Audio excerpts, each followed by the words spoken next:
D block element की property. आज third period है, थर्ड टर्म है और इसमें आपको प्रॉपर्टीज पढ़नी है। और इसमें नॉर्मली जो क्वेश्चन आते हैं वो डी ब्लॉक एलिमेंट की प्रॉपर्टी पर बेस्ड ही एक्सप्लेनेशन क्वेश्चन पूछे जाते हैं। जैसा दो पीरियड में हमने आपको प्रॉपर्टीज पढ़ाई और उस पर बेस्ड क्वेश्चन दिए, इसी तरीके से आज भी हम कुछ प्रॉपर्टी पढ़ाएंगे और उस पर बेस्ड क्वेश्चन बताएंगे। नेक्स्ट प्रॉपर्टी है रिडक्शन पोटेंशियल। रिडक्शन पोटेंशियल का मतलब क्या है? What do you mean by reduction and oxidation? Oxidation mean removal of electron, यानी ऑक्सीडेशन स्टेट इंक्रीज होती है। Reduction potential means addition of electron, यानी प्लस से +2 से +1 कन्वर्ट होना। तो वो कह रहा है कि रिडक्शन पोटेंशियल किसी भी एलिमेंट का 3 बातों पर डिपेंड करता है: enthalpy of atomisation, hydration enthalpy and ionisation enthalpy. अब कोई भी कंपाउंड अगर बना रहा है या रिड्यूस हो रहा है तो या कोई भी ऑक्सीडेशन स्टेट स्टेबल है, it is due to reduction potential. अब रिडक्शन पोटेंशियल 3 चीजों पर डिपेंड करता है: atomisation, hydration and ionisation enthalpy. अब इसमें बेस क्वेश्चन ये आता है कि निकेल 2 कंपाउंड क्यों स्टेबल है। जब आपसे पूछा जाता है जिंक 2+ क्यों स्टेबल है, तो आप सिंपली कह देते हो D10 की वजह से वो स्टेबल है, इसलिए 2 इलेक्ट्रॉन H2 के निकल जाते हैं, इसलिए जिंक 2+ स्टेबल है। लेकिन जब निकेल 2 पूछा जाएगा तो उसका इलेक्ट्रॉनिक कॉन्फ़िगरेशन क्या है? 4s2 3d8। अब ये 2 इलेक्ट्रॉन अगर निकल रहे हैं तो ये 8 ना तो D5 है और ना D10 है, तो ये इलेक्ट्रॉन क्यों नहीं निकलते? खाली निकेल 2 ही कंपाउंड क्यों बनाता है? निकेल 3 क्यों नहीं बनाता? निकेल 4 क्यों नहीं बनाता? तो उसका आंसर या उसका एक्सप्लेनेशन क्या है? निकेल 2 कंपाउंड स्टेबल है क्योंकि इसकी हाइड्रेशन एंथैल्पी मोर नेगेटिव है, ना कि D10 या D5 की वजह से नहीं है। किस वजह से है? मोर नेगेटिव हाइड्रेशन एंथैल्पी की वजह से। इसी तरीके से वेनेडियम 2+, इसका इलेक्ट्रॉनिक कॉन्फ़िगरेशन देखें तो क्या है? 4s2 3d3। 2 इलेक्ट्रॉन निकल रहे हैं, 3 इलेक्ट्रॉन ना तो D5 है ना D10 है, फिर भी स्टेबल है। क्यों स्टेबल है?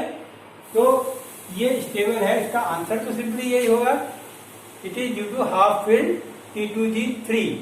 T2G3 is more stable. अब आप पूछेंगे T2G3 क्या है?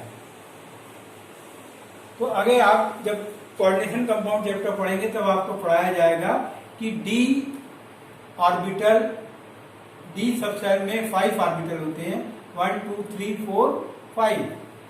कब होते हैं? ग्राउंड स्टेट में होते हैं। जब इसके साथ कोई एलिमेंट कंबाइन करता है तो ये D ऑर्बिटल 2 पार्ट में टूट जाते हैं, T2G में और EG में। अब T2G में 3 ऑर्बिटल हैं, Px Py Pz। ये क्या होता था? और ये Pxy Pyz। अब जब ये टूटता है तो इसमें 2 इलेक्ट्रॉन आएंगे, 6 इलेक्ट्रॉन, और इसमें 4 इलेक्ट्रॉन यानी 10 इलेक्ट्रॉन होते हैं D में।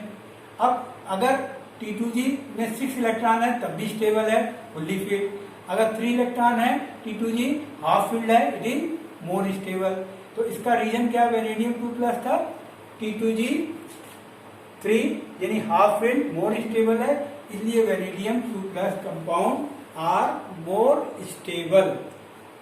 अब नेक्स्ट क्वेश्चन आता है कि कॉपर डाइल्यूट HCl के साथ सारे मेटल हाइड्रोजन गैस देते हैं लेकिन कॉपर नहीं देता, Y?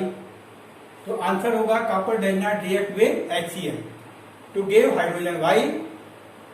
It is due to positive oxidation ionisation enthalpy of copper, यानी नाइट्रिक एसिड और सल्फ्यूरिक एसिड रिएक्ट करता है फिर भी हाइड्रोजन नहीं देता है, HCl से रिएक्ट ही नहीं करता है, जबकि मेटल सारे डाइल्यूट एसिड से रिएक्ट करते हैं। तो क्यों नहीं देता हाइड्रोजन? इसलिए नहीं देता क्योंकि कॉपर 2+ की आयनाइजेशन एंथैल्पी प्लस में है, पॉजिटिव है, इसलिए ये रिड्यूस नहीं होता है और हाइड्रोजन नहीं देता है। Next one is magnetic property. सारे एलिमेंट या इनके आयन पैरामैग्नेटिक होते हैं, तो तो पैरामैग्नेटिक और डायमैग्नेटिक आपको लास्ट ईयर पढ़ाया गया होगा।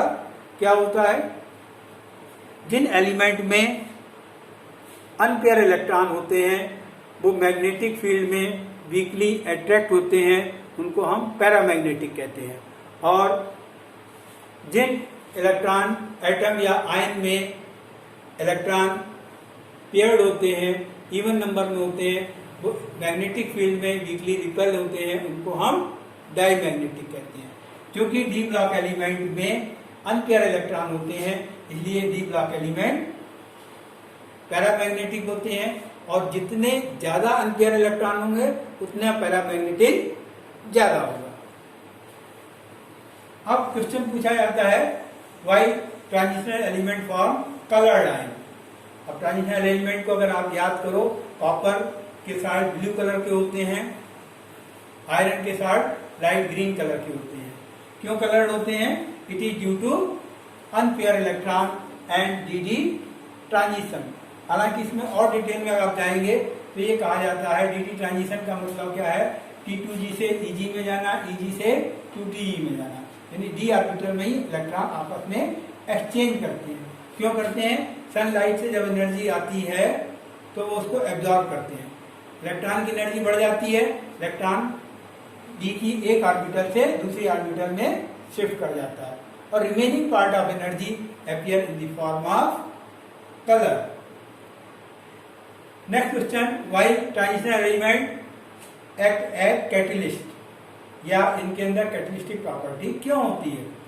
तो कैटलिस्टिक प्रॉपर्टी क्यों होती है? It is due to large surface area and variable oxidation state. फिर why transitional element form complexes. अब आप पूछेंगे कॉम्प्लेक्स क्या होता है? तो कॉम्प्लेक्स आपको नेक्स्ट चैप्टर में पढ़ाया जाएगा कि कॉम्प्लेक्स ट्रांजिशन मेटल में वैकेंट ऑर्बिटल होने के कारण कोऑर्डिनेट बॉन्ड बनाता है और कॉम्प्लेक्स आयन या कॉम्प्लेक्स कंपाउंड बनाता है। तो ट्रांजिशनल एलिमेंट कॉम्प्लेक्स कंपाउंड क्यों बनाते हैं? Due to small size, high ionic charge and vacant d orbital. Next question, why transitional element form interstitial compound. तो इंटरस्टिशियल कंपाउंड क्यों बनाते हैं? क्योंकि इंटरस्टिशियल साइट क्या होती हैं? वाइड्स या होल्स या इंटरस्टिशियल साइट आपने कहाँ पढ़ा था? सॉलिड स्टेट में। ट्रांजिशनल एलिमेंट की इंटरस्टिशियल साइट वाइड्स या होल लार्ज होते हैं, जिस कारण से उसमें small element like boron, carbon, nitrogen और हाइड्रोजन एंटर कर जाते हैं और इंटरस्टिशियल कंपाउंड बन जाते हैं। अब इंटरस्टिशियल कंपाउंड बनाते क्यों हैं? क्योंकि उनके मेल्टिंग पॉइंट ज़्यादा होते हैं, मोर स्ट्रांग होते हैं मेटल के कंपेरिजन में, इसलिए इंटरस्टिशियल कंपाउंड फॉर्म किए जाते हैं। नेक्स्ट क्वेश्चन आता है, why transitional element form alloy. Transitional alloy क्या होता है? What is alloy? आपको एलाय और एमलगम भी पढ़ाया था हमने। तो एलाय क्या है? It is mixture of metal with metal और मेटल विद नॉन मेटल, और मरकरी के साथ जो एलाय आता है उसको हम एमलगम कहते हैं। तो ट्रांजिशनल मेटल फॉर्म एलाय क्यों बनाते हैं? क्योंकि ट्रांजिशनल एलिमेंट का साइज अप्रोक्सीमेट इक्वल होता है, जो इजीली इंटरमिक्स हो जाते हैं, इसलिए ट्रांजिशनल एलिमेंट एलाय फॉर्म करते हैं। For example brass is alloy of copper and zinc. इसके बाद नेक्स्ट पीरियड में हम आपको ट्रांजिशनल एलिमेंट के एप्लीकेशन बताएंगे और इस पर बेस्ड कुछ क्वेश्चन कराएंगे। Thank you.